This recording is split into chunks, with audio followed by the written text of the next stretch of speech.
Well, the veterinary journalist Pete Wedderburn has some very valuable advice for you. Traditionally, pet owners went to see the vet, and the vet consulted and checked the animal over, decided what drugs were needed, and indeed provided those drugs.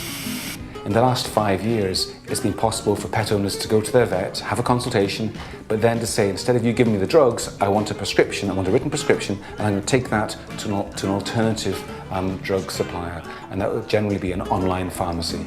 To join me in helping this discussion, two very experts. We have Pete Wedderburn, who is a vet and a prolific blogger on dogs, and also Carolyn Monteith, who is a behaviourist and an author. Where do you think we are at the moment in terms of how we understand dog breeding and how we are buying dogs?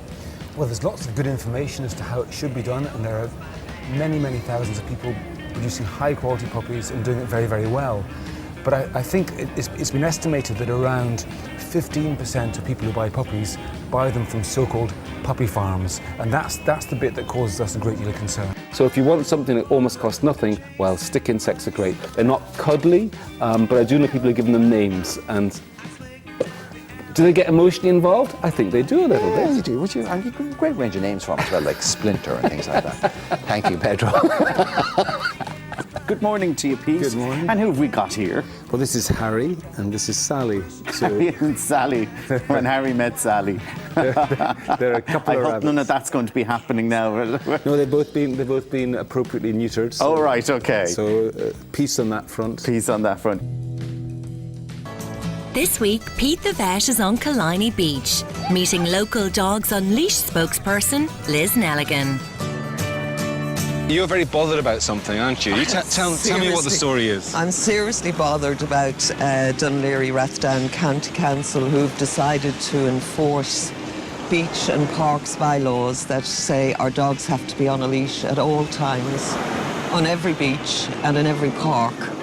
On the leash, absolutely always. You mean Always. you can't let your dog off to go for a run anymore? No. Is there any recommended dog for young kids that does not need walking a lot? Or do all dogs need to be taken out for walks? What about a King Charles Spaniel? What about a cat?